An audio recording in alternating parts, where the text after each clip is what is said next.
Sam sat alone on a worn wooden bench in the schoolyard, his messy hair covering most of his face as he tugged on his oversized hoodie, trying to shield himself from the world.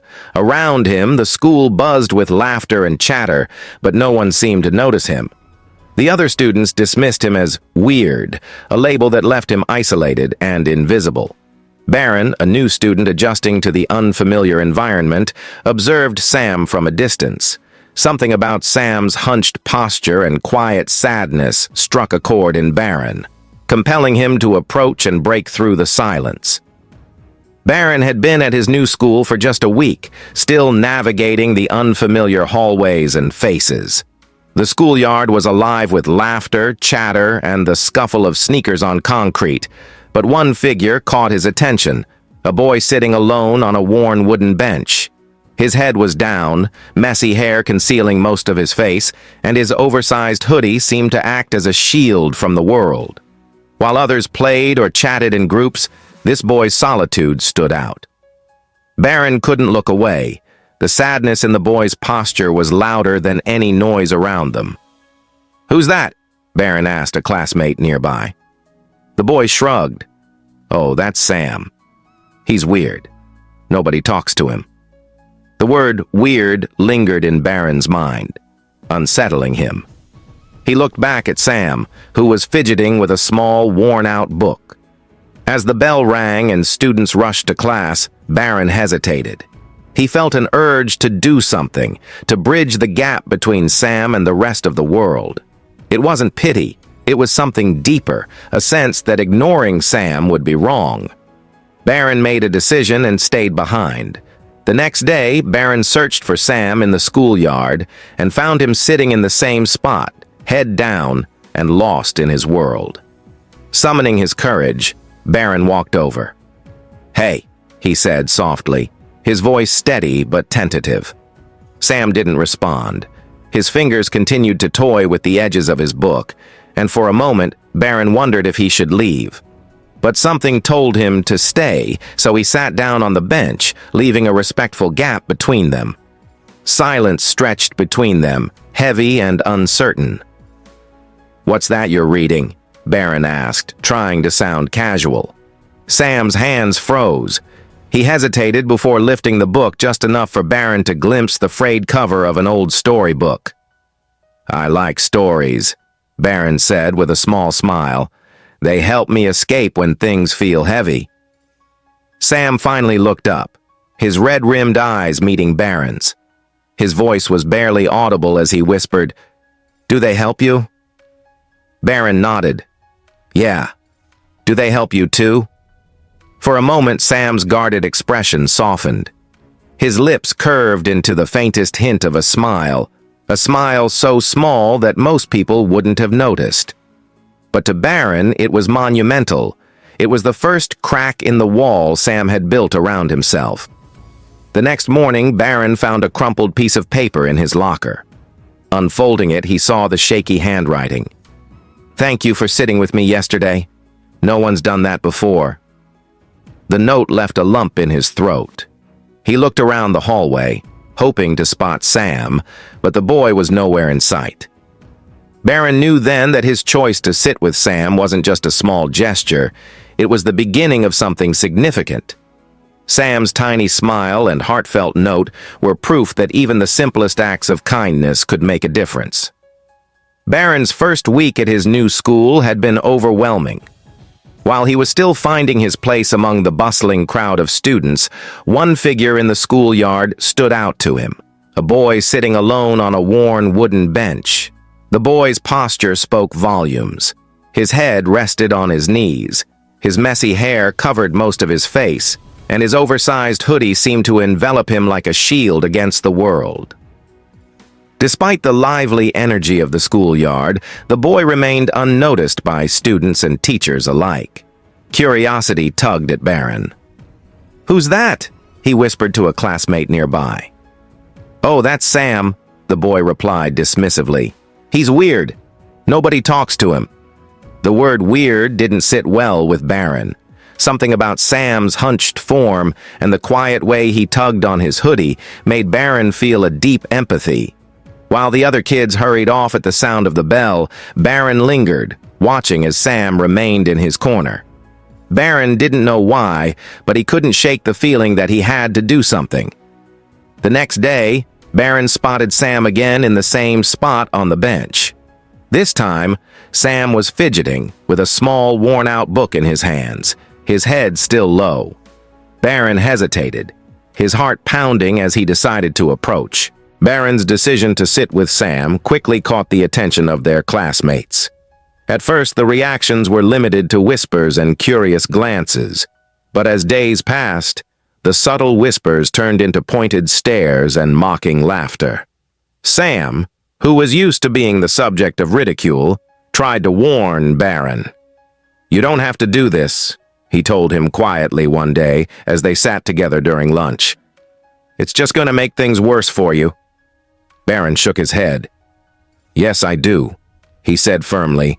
"Nobody deserves to be treated the way they treat you." As the days went on, Barron's resolve to stand by Sam didn't waver, even as the consequences of his choice became more evident. The bullying escalated. During lunch, a group of students sitting at another table openly pointed and laughed at Sam, mimicking his shy mannerisms and exaggeratedly pulling up their hoodies to mock him. Barron noticed Sam's face flush with embarrassment as he stared down at his untouched tray of food. Barron couldn't stay silent. "Knock it off!" he called out to the bullies, his voice firm and steady. The laughter stopped for a moment, but the bullies quickly regrouped. "Why are you even sitting with him?" one sneered. "He's not worth it." Ignoring them, Barron turned back to Sam and said, "Don't listen to them." That evening, as Barron walked home, the weight of the day settled on him. He was no stranger to standing up for others, but he hadn't expected the price he'd have to pay. The next day, he arrived at school to find his locker stuffed with trash. A crude note scrawled on the outside read, "Sam's friend equals loser." Later, someone tripped him in the hallway, sending his books scattering across the floor. It wasn't just the bullies. Barron noticed that even the classmates he had started to bond with began to avoid him. The isolation was palpable. He'd see students exchange looks and quickly walk away when he approached. For the first time, Barron understood the depth of what Sam endured every day. Despite the growing hostility, Barron refused to back down. Each day, he sat with Sam at lunch, met the bullies' mocking stares head-on, and made a point to engage with Sam in conversations that no longer felt one-sided. "Why don't you say something back to them?" Barron asked Sam one day as they walked to class. Sam shrugged. "It's easier not to." Barron stopped walking. "That's not okay. They shouldn't treat you like this." Sam didn't respond, but his expression softened, a hint of gratitude flickering in his eyes.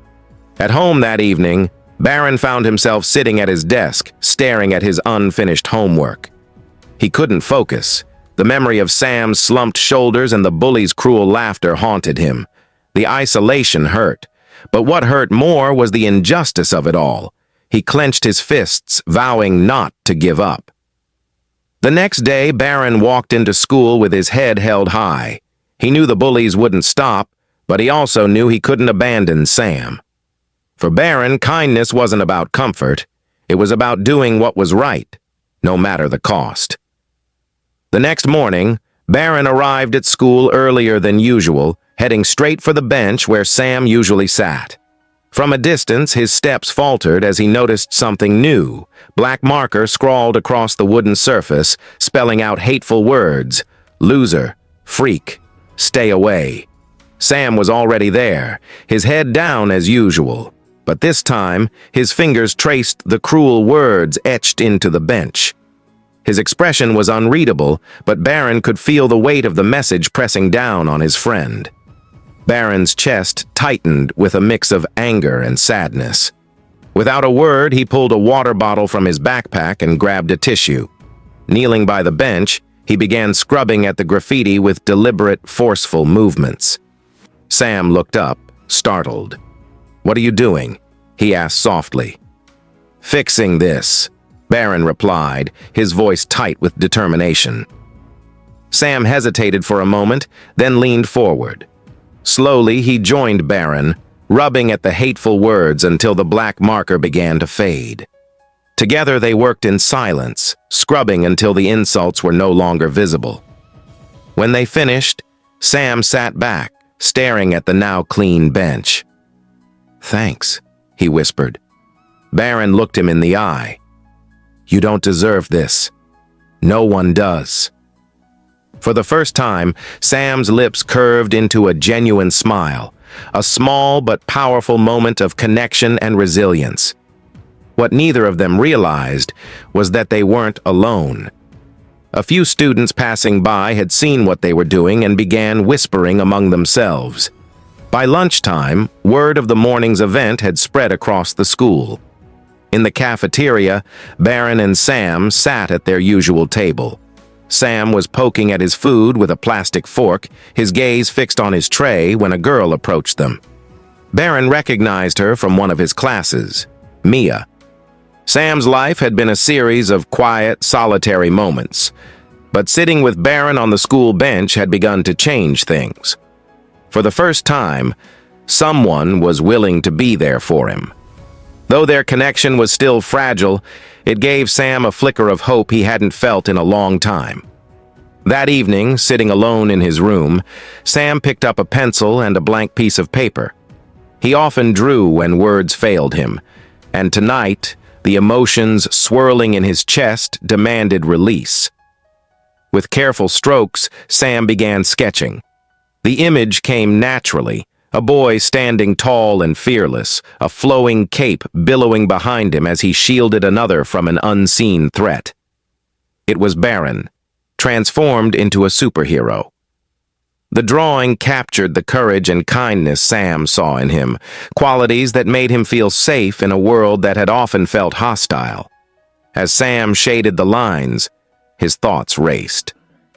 Why does someone like Barron care about someone like me? Tears blurred his vision, but he didn't stop drawing. When the sketch was complete, he folded it carefully and placed it in his backpack, unsure if he'd ever share it. The next morning, Sam found Barron waiting for him at their usual spot. After a moment of hesitation, Sam pulled out the drawing. I made this," he said, his voice barely above a whisper. Barron unfolded the paper and stared at the image. The detail was stunning. Every line and shadow spoke volumes about the admiration and gratitude Sam felt. "This is incredible," Barron said, his voice filled with awe. "Sam, you're so talented." Sam's cheeks turned red as he looked down. "It's just something I do when I feel scared." "You shouldn't keep this to yourself," Barron said, smiling. Their conversation was interrupted when Mia walked over. She caught a glimpse of the drawing and gasped. "Did you draw that?" Sam nodded shyly. "This is amazing!" Mia exclaimed. "You have to show everyone!" Sam's heart raced. The idea of sharing his work terrified him, but Mia's excitement and Barron's encouragement planted a seed of courage. Before he could protest, Mia snapped a picture of the drawing and posted it on social media, tagging both Sam and Barron. By lunchtime, the post had gone viral within the school. Students gathered around their phones, commenting on Sam's talent. "This is incredible," one student said. "I didn't know he could draw like that." But not everyone was impressed. At a table in the corner of the cafeteria, Jake, one of the bullies, scoffed. "So now he's an artist? What a joke!" Despite the mixed reactions, the drawing had sparked something undeniable. For the first time, students began to see Sam as more than just the quiet boy on the bench.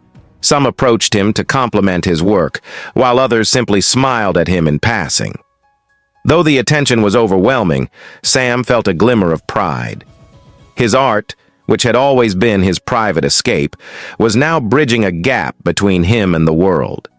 And while not everyone admired his talent, the people who mattered, like Barron and Mia, believed in him. For Sam, that was enough to take the first step toward believing in himself.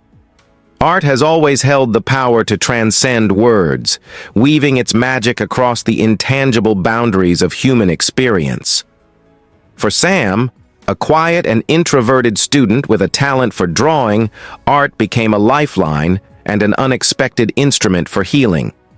What began as a solitary expression of his inner world turned into a force that transformed not only his own life, but also the fractured relationships within his school community.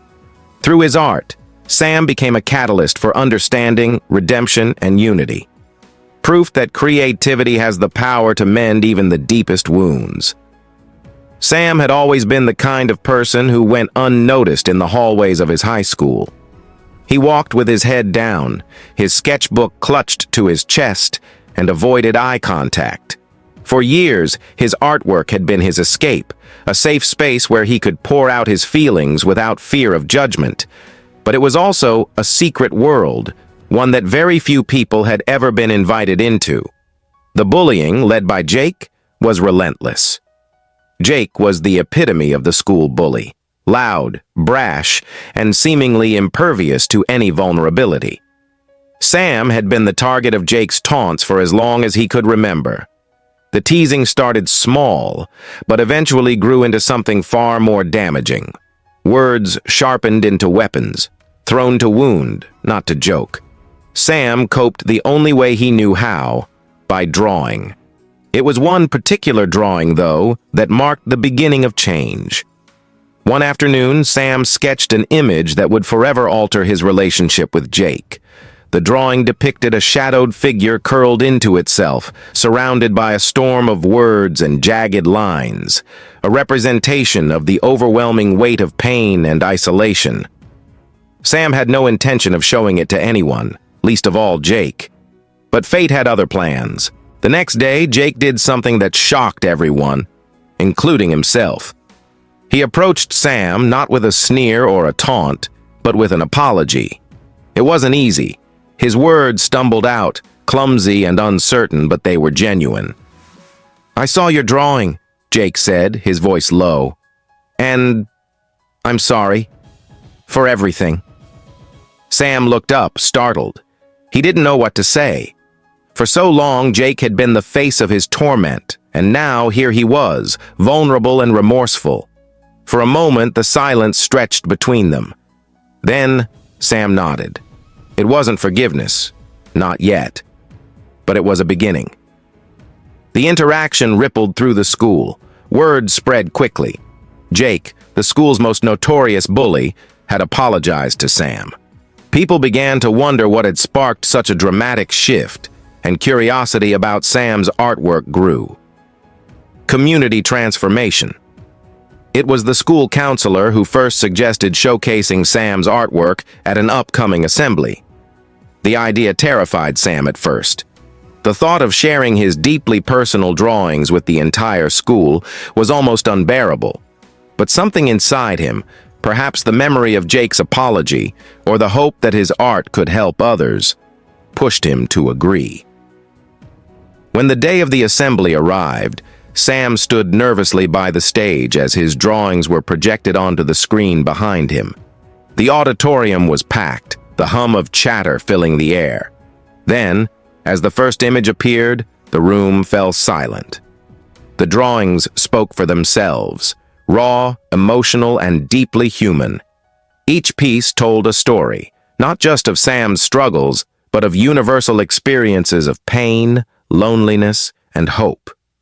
The students watched, riveted, as Sam's inner world unfolded before them.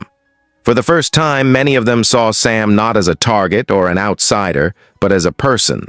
When the presentation ended, the applause was thunderous.